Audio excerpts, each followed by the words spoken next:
சக்ரா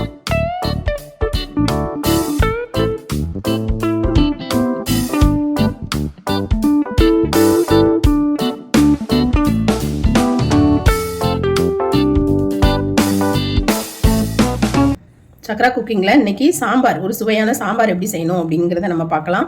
இதில் சின்ன சின்ன டிப்ஸ் இருக்குது, அதையும் நீங்கள் ஃபாலோ பண்ணுங்கள். இப்போது பருப்பு வேக வைக்கணும். பருப்பு வேக வைக்கிறதுக்கு முந்தி இதில் என்னென்ன சேர்த்துக்கணும் அப்படின்னா, இஞ்சி சேர்த்துக்கலாம், பூண்டு சேர்த்துக்கலாம், வெங்காயம் சேர்த்துக்கலாம், ஒரு தக்காளி. இதெல்லாம் சேர்க்குறதுனால நல்ல ஒரு டேஸ்ட் இருக்கும்.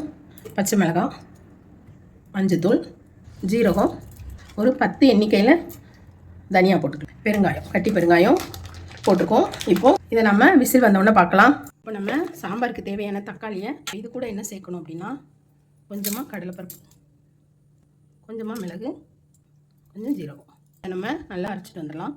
சாம்பாருக்கு தாளிச்சிடலாம். கடுகு சேர்த்துக்கலாம், உளுந்து, வெந்தயம், கருவேப்பிலை, கல்லுப்பு சேர்த்துக்கலாம்.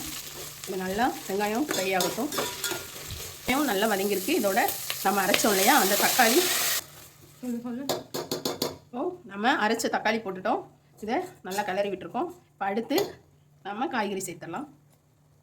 இப்போ வந்து நம்ம அவரைக்காய், கத்திரிக்காய், பூசணிக்காய், முருங்கைக்காய், பீன்ஸு, கேரட்டு காய்கறி எடுத்துக்கோம். உங்கள்கிட்ட என்ன காய்கறி இருக்கோ அதை எடுத்துக்கோங்க. இந்த காய்கறியை விசில் போடாமல் நம்ம ஒரு ஆவி விட்டு எடுத்துக்கலாம். குழம்புக்கு தேவையான சாம்பார் பொடி சேர்த்துடலாம். உங்களுக்கு எவ்வளோ தேவையோ அந்த அளவுக்கு சேர்த்துக்கலாம். இது மெத்தட் தான், நீங்கள் அளவுலாம் உங்களுக்கு எவ்வளோ வேணுமோ அதை நீங்கள் சேர்த்துக்கலாம். இப்போ இது நல்லா கொதிக்கட்டும். சாம்பார் தூள் வாட போகிற வரைக்கும் நல்லா கொதிக்கட்டும். இது சாம்பாரில் வந்து நம்ம மாங்காய் சேர்த்ததுனால புளி நம்ம ஊற்றலை. இப்போ வந்து நல்லா வெந்து சுண்டி இருக்குது. இந்த ஸ்டேஜில் நம்ம இந்த காய்கறியை சேர்த்துடலாம். இப்போ காய்கறி சேர்த்துட்டோம். நல்லா கிளறி விட்டுடலாம்.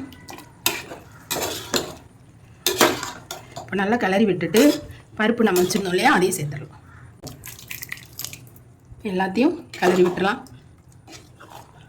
சூப்பரான கம்மன்னு சாம்பார் ரெடி. இதில் உங்களுக்கு எவ்வளோ தண்ணி தேவையோ நாம் ஊற்றிடலாம்.